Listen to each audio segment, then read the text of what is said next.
కుటుంబ సంబంధాలు మరియు దేవుని కృప, ఇస్సాకు, ఇష్మాయేలు పాఠాలు. పరిచయం.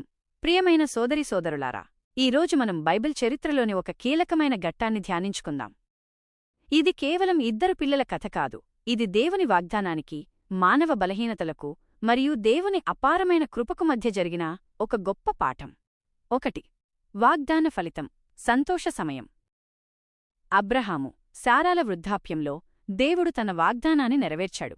ఇస్సాకు జన్మించినప్పుడు ఆ గుడారంలో సంతోషం వెల్లివిరిసింది.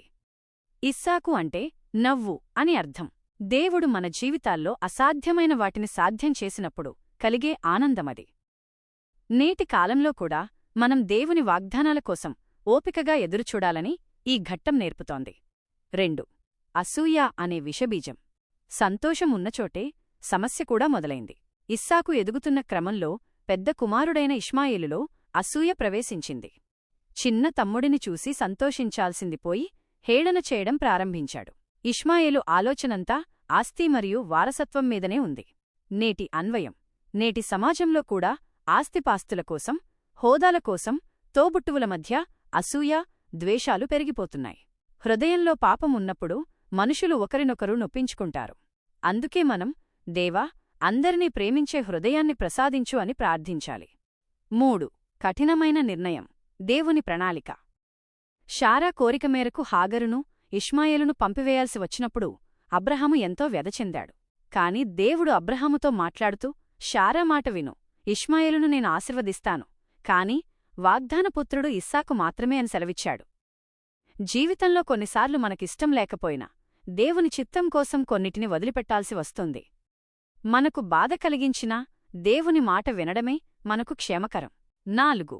ఎడారిలో దేవుని కన్ను. నీళ్లు అయిపోయి ఎండవేడికి ఇష్మాయేలు ప్రాణం పోయే స్థితిలో ఉన్నప్పుడు తల్లి హాగరు కన్నీరు మున్నీరుగా విలపించింది. తన బిడ్డ చనిపోవడం చూడలేక దూరంగా వెళ్లి కూర్చుంది.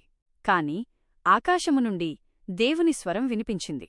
హాగరు, భయపడకు, దేవుడు అరణ్యంలో ఒక బావిని చూపించాడు. మనుషులు మనల్ని విడిచిపెట్టినా, దిక్కులేని వారమని లోకమన్నా దేవుడు మనల్ని చూస్తూనే ఉంటాడు. ఆయన అనాథల దేవుడు. అర్హత లేకపోయినా ఇష్మాయేలును కాపాడిన దేవుడు ఈరోజు మనల్ని కూడా తన కృపతో కాపాడుతున్నాడు. ముగింపు. ఈ చరిత్ర మనకు 2 విషయాలను గుర్తుచేస్తోంది. 1. విశ్వాసం. దేవుడు తన వాగ్దానాన్ని ఇస్సాకు ద్వారా నెరవేర్చినట్లుగానే మన జీవితాల్లో కూడా తన మాటను నెరవేరుస్తాడు. 2. కృప. పొరపాట్లు చేసినా, అరణ్యం వంటి కష్టాల్లో ఉన్నా మొరపెడితే దేవుడు నీటిబావులను, సహాయాన్ని తెరుస్తాడు. మనం కూడా ఇతరుల పట్ల అసూయపడకుండా దేవుని ప్రణాళికను గౌరవిస్తూ కష్టాల్లో ఉన్నవారికి దేవుని ప్రేమను పంచుదాం. ముగింపు ప్రార్థన. పరిశుద్ధుడైన మా తండ్రి, అబ్రహాము జీవితంలో మీరు చేసిన అద్భుతాలను బట్టి, ఇస్సాకు రూపంలో మీరిచ్చిన వాగ్దాన నెరవేర్పును బట్టి మీకు స్తోత్రాలు చెల్లిస్తున్నాము. ప్రభువా, ఈ చరిత్ర ద్వారా మీరు మాకు నేర్పిన పాఠాలకై వందనాలు. మా హృదయాలలో ఇష్మాయేలులో కలిగినటువంటి అసూయ, ద్వేషం లేదా స్వార్థం అనే చిన్న బీజం కూడా ఉండకుండా మమ్మల్ని శుద్ధి చేయండి. తోటివారి ఎదుగుదలను చూసి సంతోషించే మనస్సును, అందర్నీ ప్రేమించే గొప్ప హృదయాన్ని మాకు దయచేయండి. ముఖ్యంగా కుటుంబాలలో తలెత్తే ఆస్తి తగాదాల నుండి, మనస్పర్ధల నుండి మాకు విడుదల కలిగించి శాంతి సమాధానాలతో నడిపించండి. తండ్రి, అరణ్యం వంటి కష్టకాలంలో హాగరును, ఇష్మాయేలును మీరే విధంగానైతే కనికరించారో, అలాగే నేడు ఒంటరితనంలో, కన్నీటిలో, ఆకలి దప్పులతో ఉన్న ప్రతి బిడ్డను మీరు జ్ఞాపకం చేసుకోమని వేడుకుంటున్నాము. మా కళ్ల ముందు ఉన్న బావిని, మీ సహాయాన్ని మేము చూడలేనప్పుడు మా కళ్లను తెరిచి మీ వైపు చూసేలా చేయండి.